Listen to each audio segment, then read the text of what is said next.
Hey guys, welcome back. Today I'm just doing a quick little comparison review between all of the Hot Toys Spider-Men. So I thought you guys might want to take a look at this. Those of you who maybe have the first release on the left, maybe you didn't pick up the Amazing Spider-Man. Just kind of want to help gauge what the new figures like compared to the old figures. Kind of give you guys a idea what to expect if it's something you're interested in. Just to compare them, see what the differences are and the evolution of Spider-Man from Hot Toys. So go ahead and get started with the very first release from Hot Toys, which is the Tobey Maguire from Spider-Man 3. There we go. This was their first release. First red and blue Spider-Man. And still probably, in my opinion, an excellent Spider-Man to have. I actually do prefer the Tobey Maguire Spider-Man to the Andrew Garfield, at least as Peter Parker anyway. You know, I always thought that the Andrew Garfield one is kind of like too cool for school, whereas the Tobey Maguire really did come off as a bit nerdy, which really fit the part a little better. They can't look as well, but in any event, this is just about the figures themselves. So this figure's definitely got a lot more bulk and heft than the newer Amazing Spider-Man figures. A lot more muscularity.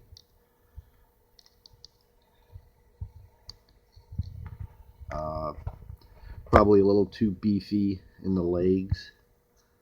Very muscular. But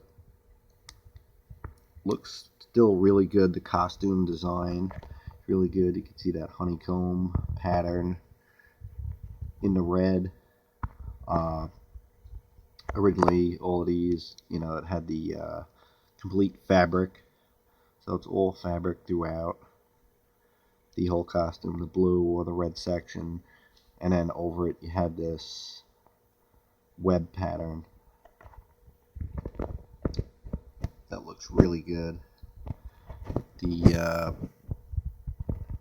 eyes are a bit inset, and they got a silver tone to them. They're definitely silver, which matched the movie really well. The problem I have with this figure is kind of doesn't have a chin.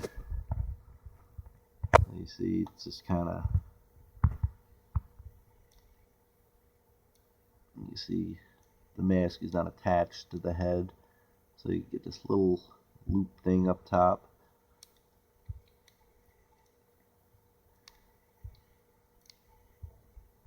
I guess you could futz it to get a little bit more of a chin going. Still very cool costume. This is a classic design. It's a classic looking Spider-Man. You know, the red and blue, the whole layout of the actual costume is very classic in design. That's still a very cool figure. Then moving on to the next release, which is the again the Spider-Man 3. This is the black suit version, and one of the things they changed on this one, aside from the color obviously, is the head is separate from the costume. On the original, you see there's no separation. This is all one piece, and it helped definitely give him more of a chin. And it was done for another reason, which is because it come with a Tobey Maguire head sculpt, so you could swap it to put that on there. Costume is pretty identical except for the color and also the feel of it. This particular costume has a rubbery texture to it. Feels really, I guess, kind of like a symbiote, I guess, would feel. And a little bit similar to the newer figures as far as that rubberized texture goes. get in really close to show you what's going on.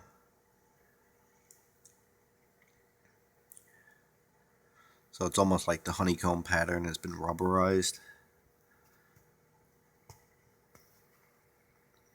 And they've also changed the spider design. You see that? A little bit more aggressive looking at the top versus the traditional, which is not.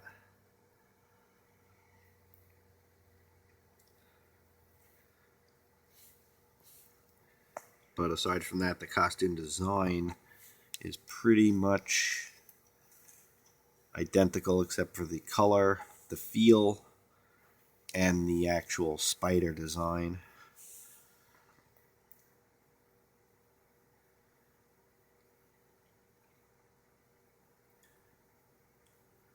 Both really cool figures. And you can see that honeycomb pattern is also present on the blue section.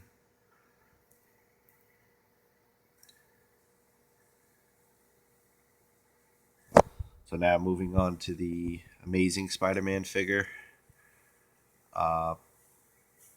This one here come out, released in the US like at the beginning of this year. And this suit got a whole new design, a whole new body to kind of match the more slender Andrew Garfield Spider-Man.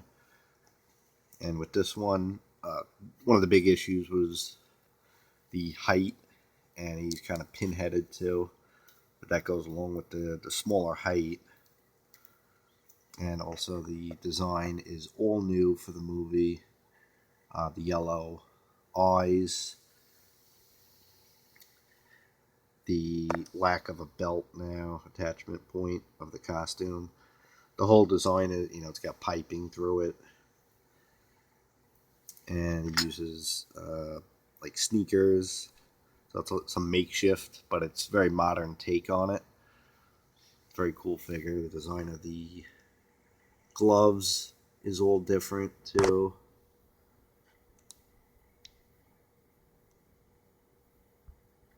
And the web shooters.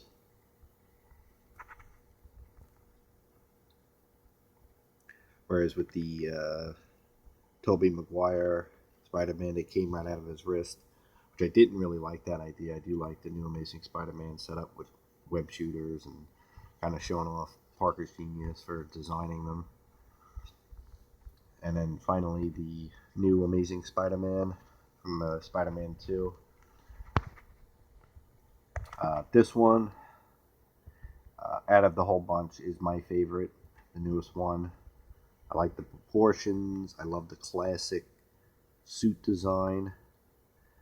And I like the mix of the rubberized blue section along with the fabric red.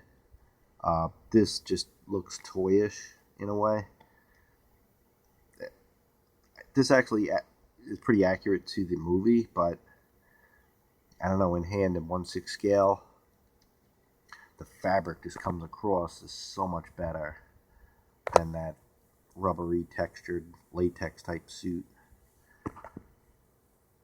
Also the design of the eyes, and obviously all of these are very accurate to their movie counterparts.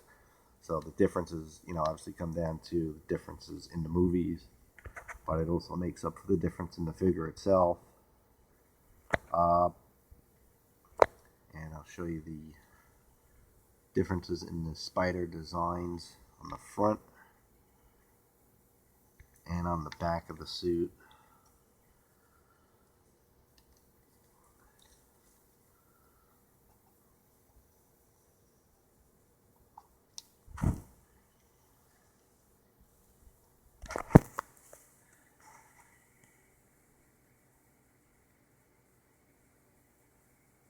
So you can see they all kind of keep in sync with their movies.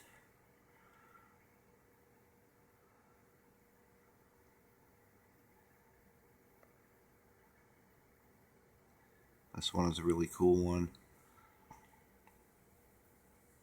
It's like segmented. See that? Looks really cool. And And this one is obviously all solid, but it has that same motif of the elongated bottom legs.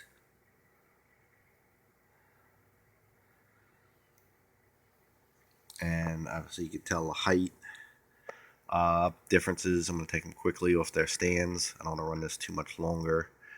So you can get an idea of the differences in the height between these figures.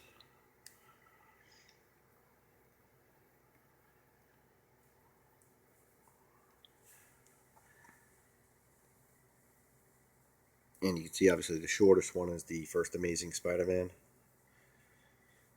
Then when you compare the traditional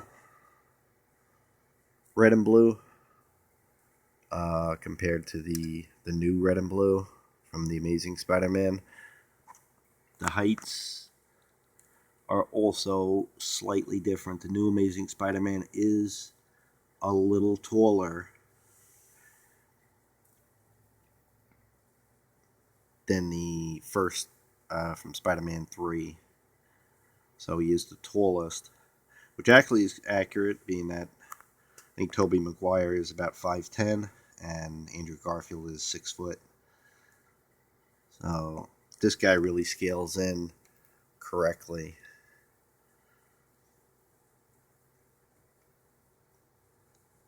But it's really cool to have them all. Again, if you're just going to have one, my pick would definitely be the newest, which is the Amazing Spider-Man 2, Andrew Garfield from Hot Toys. Excellent figure, but they're all cool. They all have their own charm. Definitely nice to have them all, but I just wanted to show you a comparison just to give you an idea the differences between all the different Spider-Men, to help you maybe decide if this is the one for you. But these two are very similar in costume design, but the body and execution is way different, and also the eyes are very different. So it's all up to you guys. Whatever you think is right for you, go for it. I hope this has been helpful. Help you guys decide which is the one for you.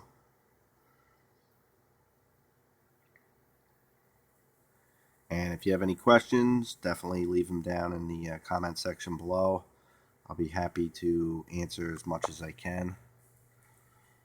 But that's about it, guys. Until next time, thank you very much for watching. See you later.